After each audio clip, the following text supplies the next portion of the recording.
পাপ হতে দেখে ভগবান চুপ থাকেন কেন? ভগবান যা করেন মঙ্গলের জন্যই করেন।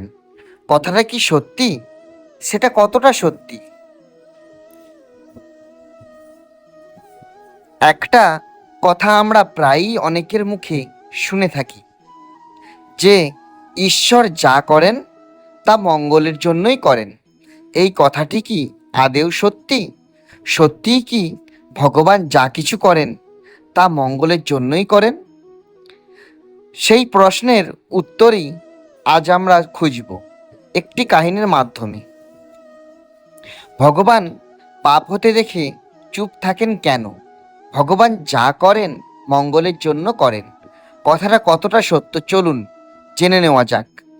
তার আগে বলে রাখি, আপনারা অবশ্যই সবাই এটি মন দিয়ে শেষ পর্যন্ত শুনবেন। আর আপনাদের ভালো লাগলে লাইক, শেয়ার অ্যান্ড সাবস্ক্রাইব করতে ভুলবেন না। চলুন তাহলে শুরু করা যাক। এক গ্রামে এক ব্যক্তি ছিলেন। তিনি ছিলেন ভগবান শ্রীকৃষ্ণের পরম ভক্ত। ভগবানের সান্নিধ্য লাভের জন্য সংসার জীবন ত্যাগ করে এক মন্দিরে দিন কাটাতেন। সেই মন্দির থেকে তিনি মন্দিরে ঝাড় দেওয়া, মোছা, ভগবানের ভোগ প্রসাদ রান্না করা ইত্যাদি যাবতীয় কাজকর্ম করতেন। আর রাত্রিতে সেখানেই শুয়ে পড়তেন। একদিন তার মনে একটি প্রশ্ন জাগলো, ঈশ্বর তো সর্বময়, সব কিছুরই কর্তা তিনি। তাহলে চারিদিকে এত অন্যায় অত্যাচার হয়, ভগবান কিছু বলেন না কেন? কেন খারাপ মানুষকে পাপ করতে দেখেও তিনি চুপ করে থাকেন? এই একই প্রশ্ন বারংবার তার মনে ঘোরাফেরা করতে লাগলো।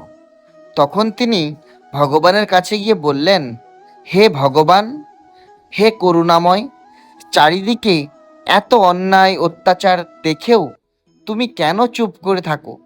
কেন খারাপ মানুষদের কিছু বলো না? সবাই বলে তুমি যা করো ভালোর জন্যই করো, তাহলে খারাপ মানুষকে পাপ করতে দেখে তুমি কেন কিছু বলো না? এ কথা শুনে শ্রীকৃষ্ণ হাসলেন এবং তিনি ওই ভক্তকে দর্শন দিয়ে বললেন, আজ তোমাকে আমি অলৌকিক ক্ষমতা প্রদান করব। সেই ক্ষমতা বলে তুমি যা কিছু ঘটতে চলেছে তা আগে থেকেই দেখতে পাবে। তবে আমার একটা শর্ত আছে, যা কিছু ঘটবে তুমি তা চুপ করে দেখবে, নিজে থেকে কিছু করতে পারবে না। তাহলে তুমি বুঝতে পারবে খারাপ কিছু হতে দেখেও আমি কেন বলি না কিছু, যা হচ্ছে কেন তা হতে দেখি। সেই ভক্ত তাতে রাজি হয়ে গেলেন। তখন ভগবান শ্রীকৃষ্ণ তাকে অলৌকিক ক্ষমতা প্রদান করলেন। সেই মন্দিরেই একজন ভিক্ষুণী তার ছোট্ট মেয়েকে নিয়ে ভিক্ষা করত। আর একজন ধনী ব্যবসায়ী প্রায় দিনই সেখানে ভগবানের দর্শনের জন্য আসতেন আর ওই ভিক্ষুণীকে কিছু অর্থ প্রদান করতেন। সেই দিন ভগবান প্রদত্ত ক্ষমতা বলে সেই ভক্ত দেখতে পেল কিছুক্ষণ পরেই সেই ব্যবসায়ী ওই মন্দিরে আসবে, আর তার পেছন পেছন এক যুবকও আসে। যখন ওই ব্যবসায়ী ঈশ্বরের দর্শন করে ফেরার পথে ওই ভিক্ষুণীকে কিছু দান, কিছু অর্থ সাহায্য করতে যাবে, তখন সেই যুবকটি তার হাত থেকে তার পয়সা ব্যাগটি ছিনিয়ে নিয়ে দৌড়ে পালাবে। তাকে টাকার ব্যাগ নিয়ে পালাতে দেখে ওই ভিক্ষুণী সেই চোরটির পেছনে দৌড়বে, কিন্তু যুবকটি লুকিয়ে পড়বে আর তাকে খুঁজতে খুঁজতে রাস্তা পার হতে গিয়ে গাড়ির তলায় চাপা পড়ে মারা যাবে। এসব দেখে ওই ভক্ত খুবই উদ্গ্রীব হয়ে উঠল। কিছুক্ষণ পর সে দেখতে পেল ওই ব্যবসায়ী মন্দিরের দিকে আসছে আর তার পেছনে সেই চোরটিও আসছে। তার মনে চাইল ওই ব্যবসায়ীকে গিয়ে ওই চোরটির কথা সে বলে দেয়, কিন্তু শ্রীকৃষ্ণ তাকে নিষেধ করেছেন, তাই সে কিছু বলতে পারল না। একটু পরে সে দেখল ওই ব্যবসায়ী ঈশ্বরের দর্শন করছে। ভাবলো এখনই তার পয়সার ব্যাগটি চুরি হয়ে যাবে, তাই সে ওই ব্যবসায়ীকে সব বলে দিতে চাইলো, কিন্তু সে কিছু করতে পারল না। একটু পরে সত্যি সত্যি ওই ব্যবসায়ী ঈশ্বরের দর্শন করে ভিক্ষুণীকে পয়সা দিতে গেল। এবার ভক্ত দেখল সেই যুবকটি সেখানে আসছে, তাই সে দৌড়ে ব্যবসায়ীকে সাবধান করে দিতে যাবে ভাবছে, কিন্তু ভগবান শ্রীকৃষ্ণ তাকে বাধা দিলেন। এরপর সে দেখল সত্যি সত্যি তার হাত থেকে পয়সার ব্যাগটি ছিনিয়ে নিয়ে চোরটি পালাচ্ছে, আর তার পেছনে দৌড়াচ্ছে সেই ভিক্ষুণী।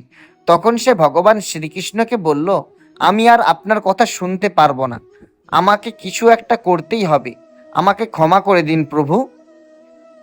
এই বলে সে ওই ভিক্ষুণীর পেছনে দৌড়ালো, আর যখনই একটি গাড়ি এসে তাকে চাপা দেবে সে তাকে বাঁচিয়ে নিল। সে আগে থেকেই যেহেতু জানতো ওই চোরটি কোথায় লুকিয়ে আছে, তাই লোকজন নিয়ে সে তাকে ধরে ফেলল আর তাকে পুলিশের হাতে তুলে দিল। তখন শ্রীকৃষ্ণকে এসে বলল, ভগবান দেখুন, সব কিছু চুপ করে দাঁড়িয়ে থেকে সহ্য করা মোটেই ভালো নয়। আজকে আমি ওই ভিক্ষুণীকে প্রাণে বাঁচালাম, এতে তার ছোট্ট সন্তানটিও অনাথ হওয়ার হাত থেকে বেঁচে গেল, আর ওই ব্যবসায়ীও তার টাকা ফিরে পেল। তখন শ্রীকৃষ্ণ বললেন, এবার আমি তোমাকে দেখাচ্ছি তুমি যা করেছো তার জন্য কি হবে। আর যদি চুপ করে দাঁড়িয়ে থেকে সব সহ্য করতে, তাহলে কি হতো। এরপর ভগবান তার অলৌকিক শক্তি বলে সব কিছু ওই ভক্তকে দেখালেন। সে দেখল যুবকটি যে টাকা চুরি করেছিল, তার মা অসুস্থ, তার অপারেশনের জন্য টাকার দরকার, তাই সে ওই টাকার ব্যাগ চুরি করলো। কিন্তু যেহেতু এই ভক্ত সবকিছু আগে থেকে দেখে ফেলেছিল আর তাকে পুলিশের হাতে ধরিয়ে দিল, তাই ওই যুবকের মা বিনা চিকিৎসায় মারা গেলেন, আর ওই ভিক্ষুণী একইভাবে ভিক্ষা করতে লাগলো। এর কিছুদিন পর সে ভিক্ষা না পেয়ে অনাহারে মারা গেলেন, আর তার মেয়েটি সারা জীবন দুঃখ কষ্টে কাটাতে লাগলো। তারপর ভগবান শ্রীকৃষ্ণ আবার বললেন, আজকে ওই ভিক্ষুণীর মৃত্যুযোগ লেখা ছিল, তুমি যেহেতু তাকে প্রাণে বাঁচিয়েছ, তাই তার মৃত্যু ক্ষণকাল স্থগিত হয়েছে মাত্র। আর ওই যুবকের মায়ের এখনো কিছুকাল থেকে কর্মফল ভোগ করা বাকি ছিল, কিন্তু যেহেতু সে কর্মফল ভোগের আগে মারা গেছে, তাই পরবর্তী জন্মে তাকে এই কর্মের ফল ভোগ করতে হবে। এবার তোমাকে আমি দেখাবো, তুমি যদি চুপ করে দাঁড়িয়ে থাকতে, কিছু না করতে, তাহলে কি হতো। তখন ভগবানের দিব্য শক্তি বলে ওই ভক্ত দেখতে পেল ওই ব্যবসায়ী টাকা ফিরিয়ে আনতে গিয়ে যেহেতু ওই এক্ষুনি মারা গেছে, তাই ওই ব্যবসায়ী ওই তার মেয়েটিকে নিজের সাথে নিয়ে গেল এবং নিজের মেয়ের মতোই তাকে মানুষ করতে লাগলো। এর ফলে সারা জীবন সে সুখ স্বাচ্ছন্দ্যে কাটাতে লাগলো। অন্যদিকে ওই যুবক মায়ের চিকিৎসা করে নিজে থেকে এসে পুলিশের কাছে ধরা দিল এবং তার চুরির কারণ ব্যবসায়ীকে জানালো। এতে ব্যবসায়ীর রাগ কমে গেল এবং তিনি তার সাজা মুকুব করে দিলেন। এসব দেখে ওই ভক্ত ভগবানের কাছে ক্ষমা চেয়ে বললেন, ভগবান আপনি আমাকে ক্ষমা করে দিন, আমি এসব কিছুই বুঝতে পারিনি। এবার আমি বুঝেছি কেন আপনি সব কিছু হতে দেখে চুপ করে থাকেন। আসলে মানুষ যেমন কর্ম করে তার সেই কর্মফল তাকে ভোগ করতেই হয়। মানুষের জীবনে যা কিছু ঘটে তা হলো তার কর্মেরই ফল, তার জন্য দায়ী সে নিজেই, অন্য কেউ নয়।